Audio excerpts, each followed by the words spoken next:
We are going to be back from our break now, so we thank you for hanging with us. This is the StarCraft 2 Community Team League. We have Crossfire Gaming versus WeWannaWin clan. The score is 3-2 in favor of Crossfire Gaming. Going into game number 6, and Delegation here has some bios for our players in this game. That's right. WeWannaWin. Their player that is going to be sent out now is Zaz, with a lot of weight on his shoulder. His name is Wojtek Polak. He is 22 years old. He is Czech.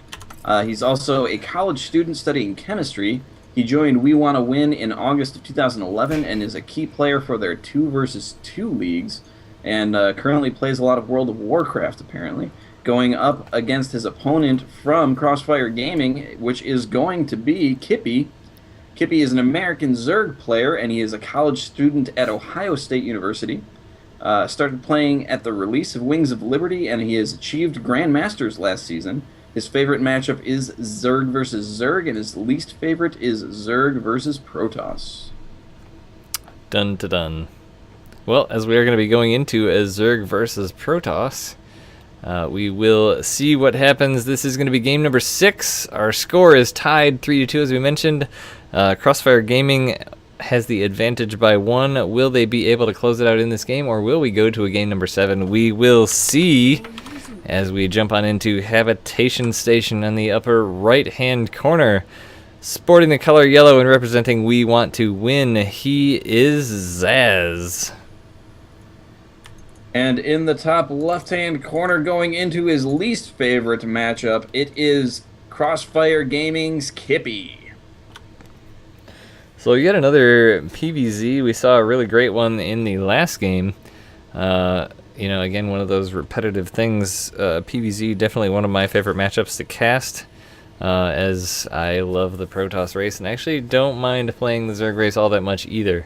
And there's a lot of cool things. I'm actually kind of hoping we see some Swarm hosts this game, because we just haven't had that many, and I love seeing that dynamic. And I know everyone hates it, but it's fun to watch. As long as it doesn't go on for 3 hours. But Zaz, as opposed to his buddy last game, getting some scouting on here. Going to be heading on up the ramp right as the drone of Kippy comes out. Going to see that there is no spawning pool, just drones going on here. And more drones and more drones and more drones. That's right. Getting that economy up, but you want to be careful in Zaz's position to make sure that you're not going up against some really fast aggression. But Kippy just continuing to get the minerals. Looks like he's going to be going... now he's putting down the spawn pool. It looked for a moment that he was going to be getting enough minerals to put down Hatch first, and that seemed a tiny bit risky when you've got a probe in your base knowing all the things that you're doing. Yeah, but it looks like Zaz definitely was set up here to do a bit of an early expand, putting on the pylon directly at his natural expansion with the forge going down. Probe here of Kippy going to be causing some havoc for the eventual probe of Zaz is going to come down and want to put that expansion down here any moment. Is going to have to deal with this carapace little fellow here. Kippy was able to put down a pylon right where Zaz wanted to put down his main base, and now Zaz is going to be going to the high yield base to put down his second expansion. So one may wonder if that didn't end up backfiring I'm sorry, Kippy was putting that base down. You got to wonder if Zaz is kind of feeling like, well, crap, that didn't quite work out, especially if he's not able to do a whole lot about that. There is no warp gate. Now it's just, gateway's just now going down. It does have the forge, but with these drones here, he's not really going to be able to put down any cannons or anything now, especially with Zerglings entering the mix as well. So, Gateway continues to truck right on along. The Nexus is building at the natural of Zaz while Kippy is moving across the map. And looks like my game froze. Did we lose connection here?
Ah, there we go. Can you hear me now? That sounds better. Yay, we fixed it.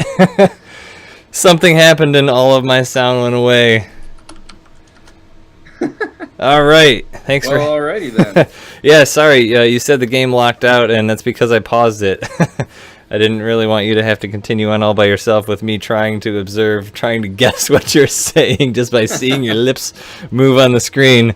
All right, so given that we are back here, I don't know what happened, but it doesn't matter because we're back, so we're going to jump right on back into the game, right back where we were.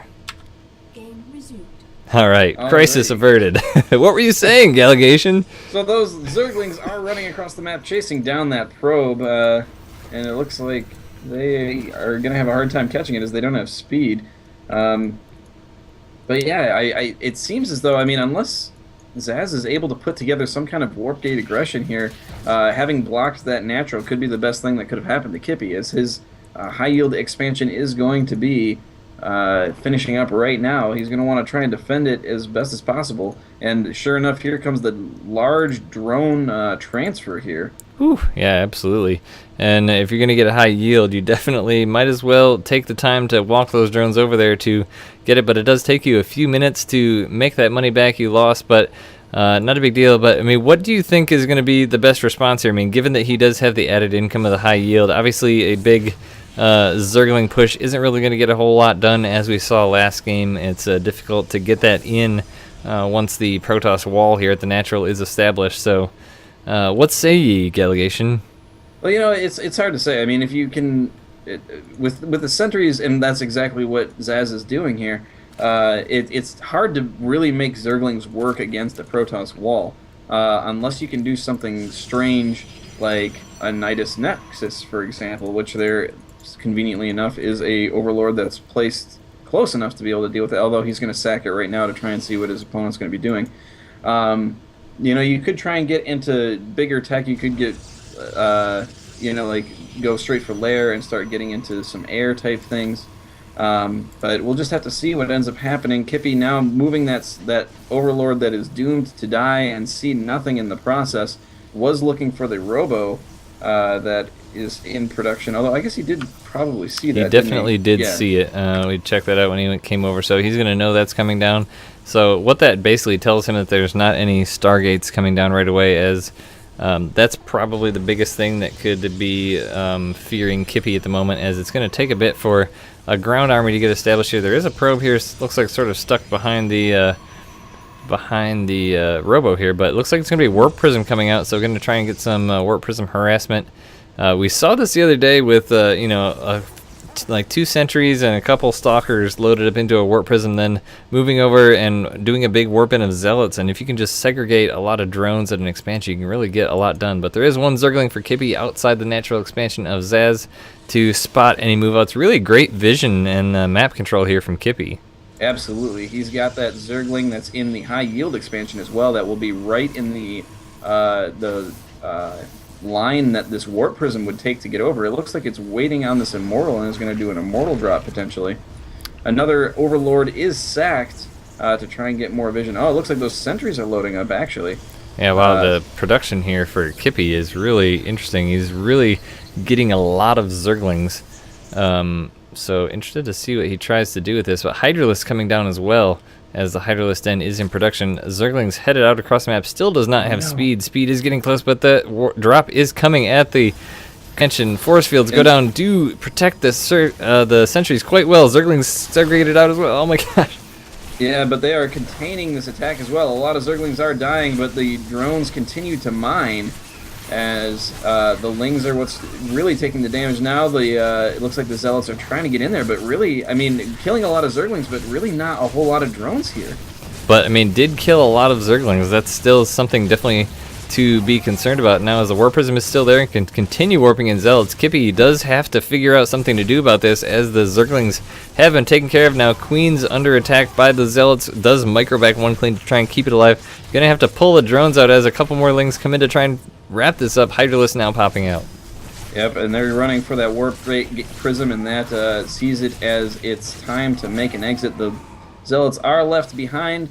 and get cleaned up by the Spine Crawler. So now it looks like it's business as usual for Kippy once again. Yeah, and only 4 workers killed in that entire push from Zaz. But if we look at the units lost tab, there's a lot of, not a significant amount more for Kippy. I mean, there was a lot of Zerglings lost, but they're pretty cheap. Not cheap in the larva, but cheap in the resources.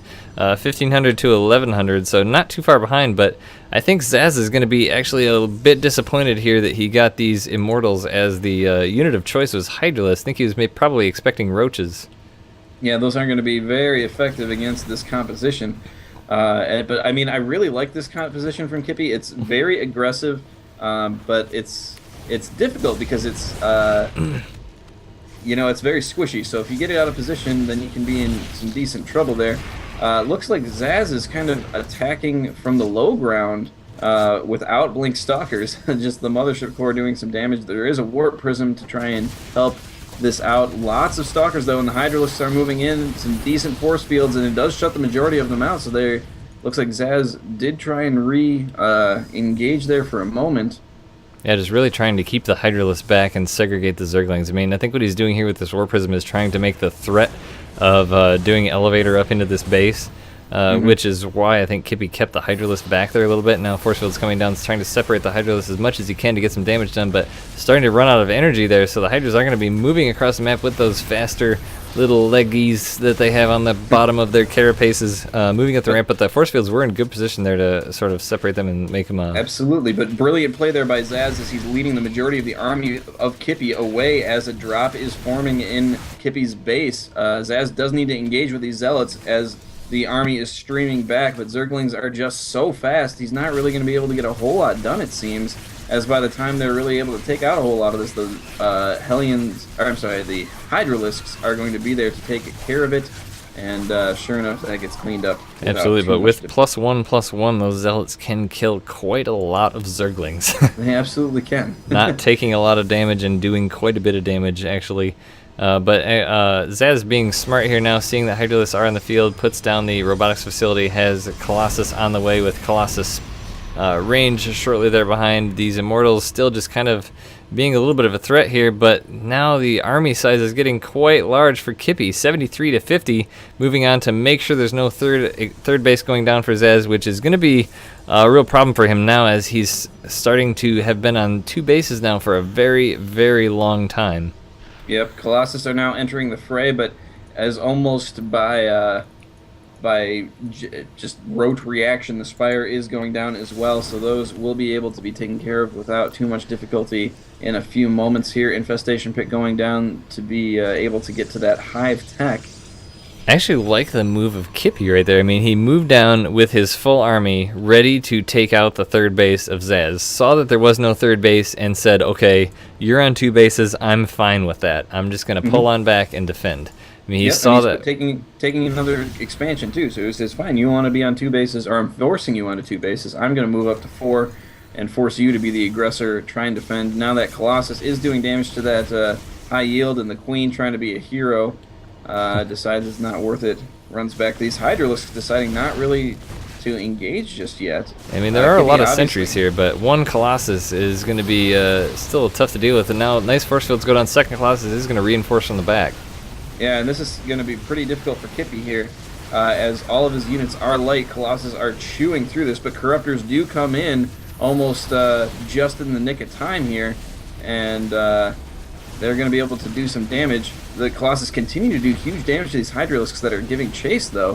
One Colossus does fall, the second one is right behind it. Now these Corruptors are still there trying to soak up some damage, but now we just got to wait for the Hydralisks to kind of grow in numbers to be able to deal with this small army for Protoss, and it continues to reinforce here. Yeah, I like what you said there about the Spire there a while back. You said it was kind of just a knee-jerk reaction. Maybe it was, maybe it wasn't, but I mean, I kind of have the feeling there that he's like, okay, he's got Immortals, he knows I have all Hydralisks, he has to make Colossus at some point. Right. Absolutely. So now Roaches are entering the mix as well. He's only getting his 1/1 upgrades for range just now, so he's been operating on fairly low, upgrades for his units there. Yeah, so now Zaz is going to be running into a lot of problems here as his main is just about mined out. His natural is shortly there behind, and I mean, there's really good vision on the map, as we mentioned before, from Kippy, keeping an eye on the third base and the potential fourth base. Not going to allow that expansion, so Zaz is going to be bleeding out here pretty soon.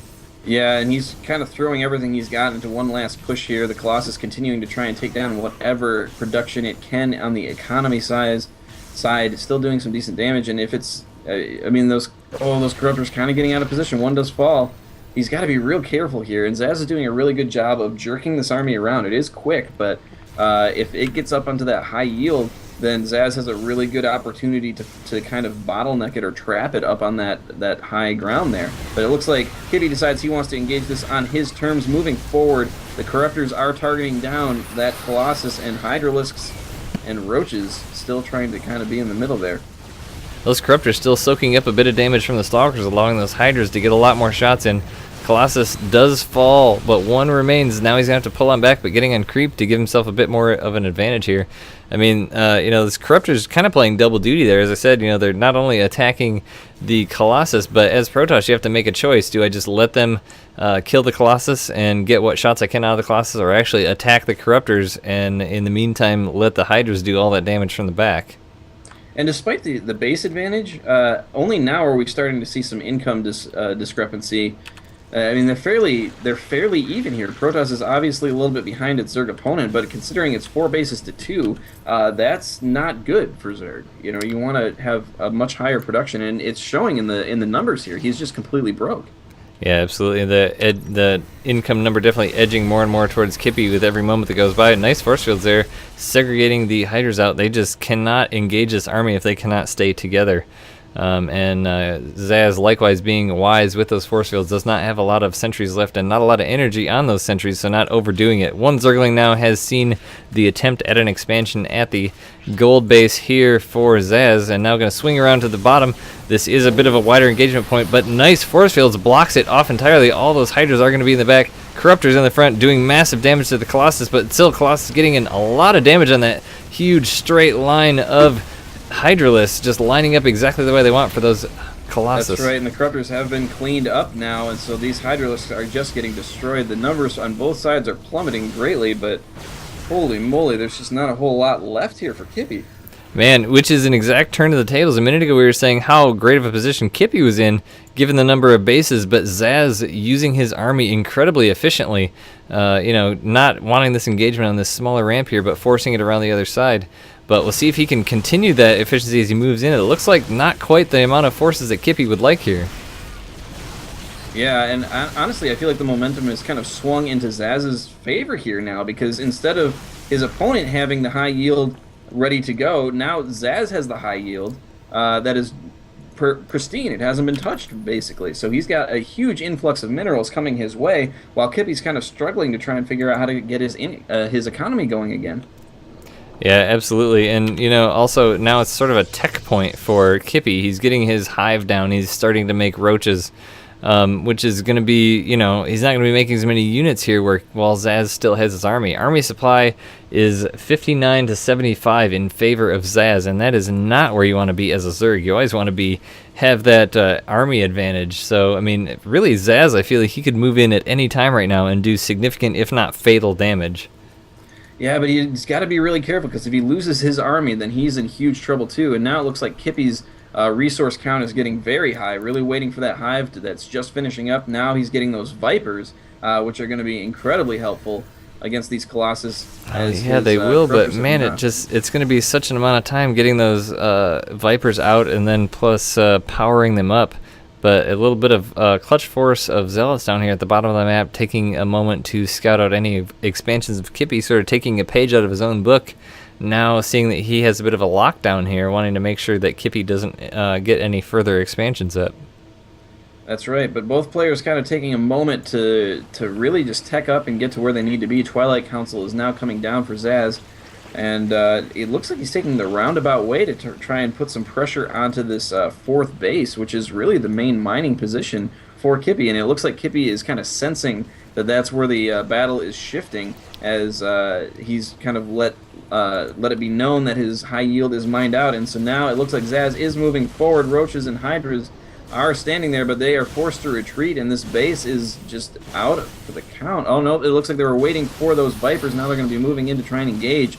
Vipers getting that gank. One Colossus immediately falls. The second one goes down as well. Now only one remains. The Vipers continue to try and be a little bit hesitant, but there it goes. All the Colossus are down. Now there's only Stalkers remaining with a couple of sentries. Stalkers are all that remain now, and suddenly Kippy has turned the tides.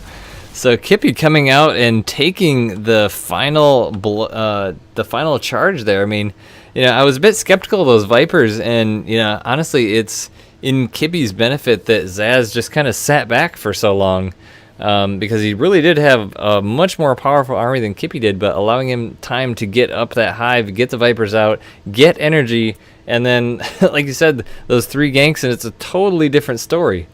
Oh yeah, absolutely, and that's just really great game awareness, I think, there by Kippy. He saw the problem. He knew that it was the Colossus that was just tearing his army to shreds. So what does he do? He slowly but surely starts to incorporate Roaches into his army to use as a frontline buffer for his Hydralisks. He bides his time and gets his resources up until he can get that hive finished and get those 4 Vipers out, which end up being clutch for the game, because as soon as they're out, the entire workhorse of the Protoss army is eliminated from the battle, and he's able to clean things up fairly easily. Absolutely. So we saw a handful of decently long, very back and forth games today so far. Final score is going to be 4-2 in favor of Crossfire Gaming. Great matches by all. Glad we got to cover these 2 teams. The first time we've casted both of these teams so far this season.